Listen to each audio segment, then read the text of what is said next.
What's up, everybody? Pastor Matt here. So the Southern Baptists have problems again. Uh-oh, we got problems in the Southern Baptist Convention.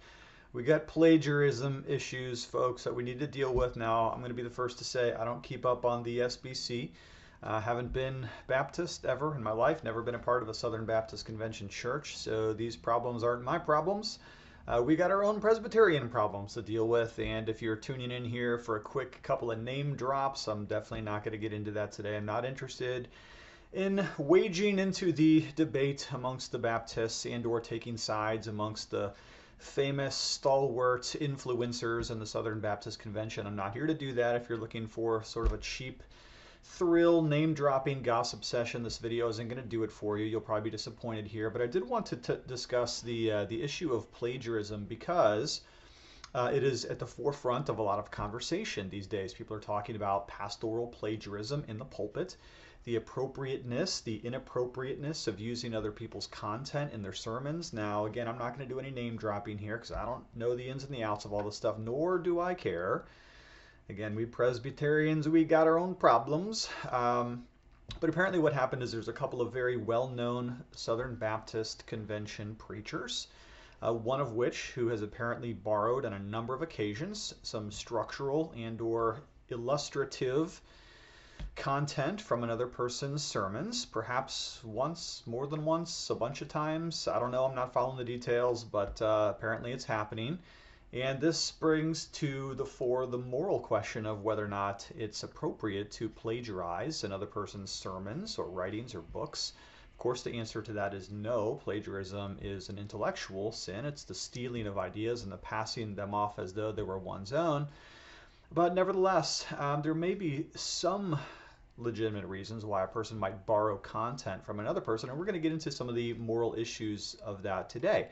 However, just to state my opinion on the forefront, totally anti-plagiarism. I think it's intellectually weak, it's dishonest, of course, and to be frank, rather lame. Anyways, welcome to my channel. My name is Pastor Matthew Everhard. I'm the Senior Pastor of Gospel Fellowship PCA. We're a Reformed, Bible-believing, confessional, conservative Presbyterian church just north of Pittsburgh. If you know anyone in the area, north of Pittsburgh, Cranberry Butler, historic Saxonburg, give us a shout. Come visit us in real life. Anyways, let's get on to the topic. So, plagiarism. Now let's be clear. There's nothing wrong with quoting other people. That is done all the time. And in terms of academic theology, of which I dabble, I'm a Jonathan Edwards scholar myself, the more you can quote and cite other people, the better. In fact, if I read a book on Jonathan Edwards and I find there's 200 academic footnotes versus a book in which there's no academic footnotes, I find in favor of the one who quotes the most, as long as those sources are cited. After all, what a well-cited research paper, chapter, or book does is reassure the audience that what they're reading in this particular work is trustworthy and has validity and viability to it. So in the academic world, the research world, the more you can quote, cite, and refer, the better, because you're basically showing your work. It's kind of like when you're in math class and you're a kid. You can't just write the answer is 64. You got to show your work. How did you get to 64? And in the same way, when you're doing academic research, you want to show your work as to where you got the conclusions that you are getting. And the same thing is true in the pulpit. It is okay to borrow and to quote and to cite, provided that you're honest with your audience enough to admit where you got your stuff. So for instance, just last sermon, I quoted extensively a large paragraph from John Calvin, and several times I reminded the audience I'm quoting Calvin here from his commentaries on this text, and it's totally legitimate to include quotation and source material for other people, especially people who are brighter than you. Very few of us are geniuses. I'm certainly not a genius myself, so sometimes when I say something that sounds really good, I better tell them where I got it from. And that, to me, is actually buttressing and fortressing and building up the content of the sermon. And I'm reminding my hearers, or my readers as it were, that this is a well-researched treatise that I'm giving them, whether it's verbal or in writing. And so in one sense, there might be what we might call excusable plagiarism. It is possible, of course, to plagiarize by accident, and when we do things by accident, of course, there's still some moral weight upon us for bearing the responsibility for what we do or fail to do, but it's less, of course, than that person who intentionally misrepresents, deceives, and or steals content from another person. So let's talk about a couple of scenarios in which there may be some excusable or more excusable plagiarism. The first one would be a simple computer error. Now, I will tell you this is honestly true. I was working on a book a couple months ago, and I had some content from one draft of my book that I was going to Control X, copy and cut, or Control cut, right, and paste it into another document. And I was going to do almost a whole chapter from one document to another. And when I planted it into the receiver document, all of my references disappeared. I have no idea how that happened. I think it might have been an error from copy and pasting to Microsoft Word into Google Docs. I think that's what happened. But either way, every single one of my references, my footnotes, were stripped out, and what was left was the main body text. Now, I'm sure that that was just an accident, and of course, what I had to do, the second I saw it, I realized all my footnotes were gone. I freaked out, and I had to go back and put in those footnotes by hand and or recopy and paste, however I managed to do that. So, of course, it's possible that somebody could have a computer error in which they accidentally leave off some sort of citations, and I could see that happening. It could be just also human error as well. Let's say, for instance, that preacher A is going to quote preacher B. Everhard is going to quote Calvin, right? And he has full intention of citing Calvin when he comes to this glorious line or statement or comment that he's going to make on the text. And even in the sermon manuscript, it's there that Calvin has been quoted. But when he's preaching the sermon, let's just say, for instance, that being caught up in the moment, of course, when you're preaching, you're more alive than you ever can be. I mean, it's just amazing thrill and terror to preach the Word of God.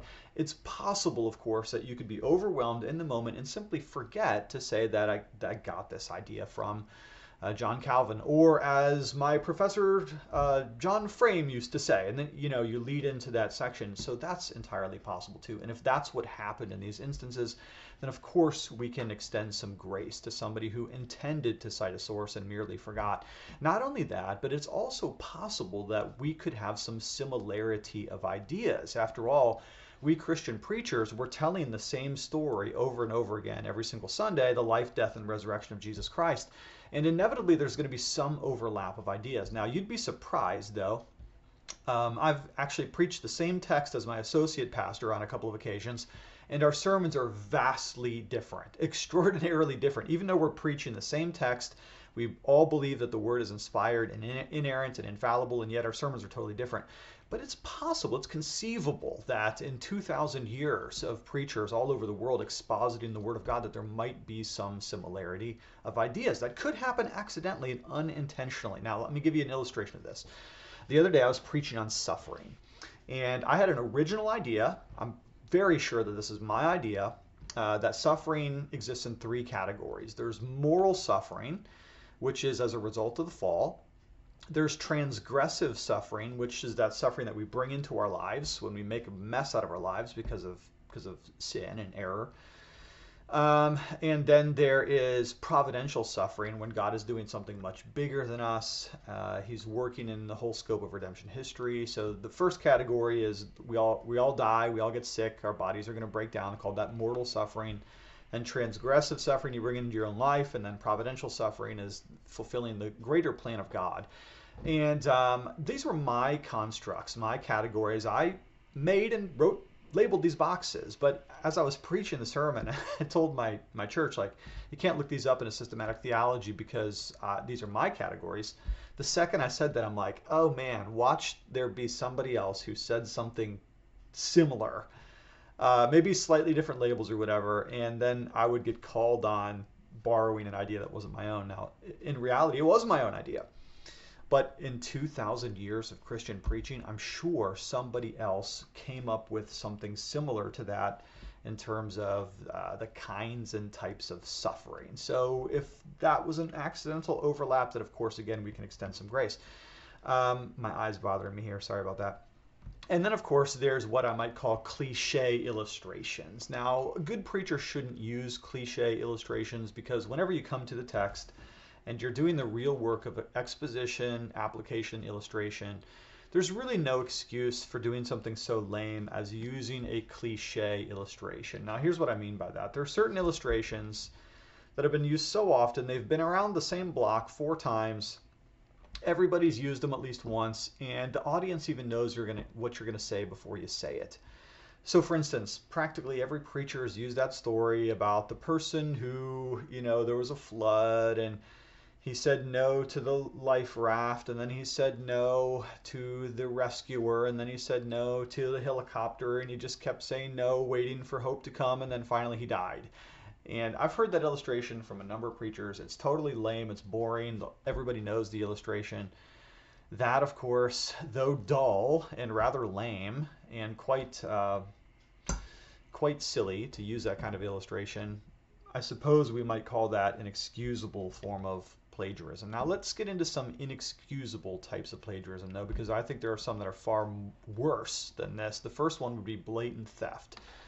To blatantly steal somebody's intellectual ideas, of course, is a form of theft. Now I happen to be an owner of some copyrights. I've got some books, I've got some chapters, some articles out there, and I worked really hard on that stuff. And everything that I've put into writing, I have laboriously typed into the computer with my own keyboard from my own brain and my own notes and sources and my homework. And if I ever found that somebody had wholesale ripped off chapters or paragraphs from me, then I would be rather disturbed by that because that is a form of blatant theft. It's the same thing as plagiarizing music or stealing patents or any other form of intellectual thievery. It is, of course, dishonest. And some people do this very intentionally. Some people do it by accident. I've heard of scholars, professors, and theologians that somehow have imported entire quotations, even paragraphs, into their books, and they meant to have the references in the footnotes, and somehow it just dropped off. But blatant theft is something else, because blatant theft is a hardened desire to pass off another person's brilliant ideas as though they were one's own. Second of all, a particularly disgusting form of plagiarism, in my view, would be misrepresenting oneself with another person's ideas. Now, I have a hunch that this is what happened in the aforementioned SBC illustration of this current debate about plagiarism, because it seems as though, and again, I'm not even interested in the details so much, because I don't want to do that clickbaity type videos. But it seems as though one person had a story in which they fully lived out their experience and then told it in the pulpit, and another person borrowed that story and told it as though they were the original subject of those experiences. That, of course, would be a heinous form of plagiarism, because you're actually trying to convey to the audience that you are this person, or that your experiences are this profound, or you're passing yourself off as some kind of a world traveler or some kind of incredibly significant individual, when really you're just living out someone else's experiences. I think that is an inexcusable form of plagiarism. You should never, ever, ever tell a story as though it happened to you if it did not happen to you. Similar to that would be elaborating on a story that did happen to you, but fabricating details, of course, that would be false. That too would be a form of deceit and dishonesty. And what you're trying to do is manipulate the hearer's emotions to make them think something of you that's not true of yourself.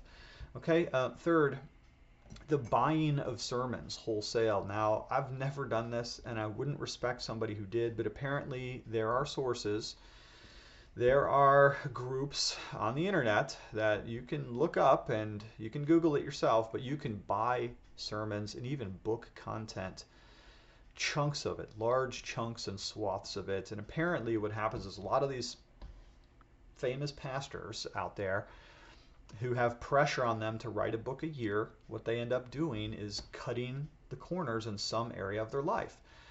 They may present themselves as though they're the best pastor, the best preacher, the best husband, the best father. They've got all these enamoring stories about themselves, but the reality is, like, look, nobody can stretch their time more than 24 hours a day, so where are you cutting corners?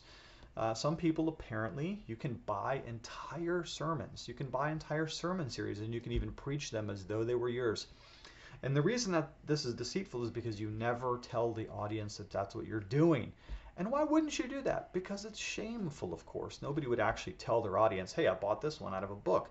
You want the audience to believe that you're brilliant enough to come up with those ideas, and that's why it's so deceiving and manipulating. And then along those same lines, and I find this practice to be particularly disgusting myself, is the practice of ghostwriting books.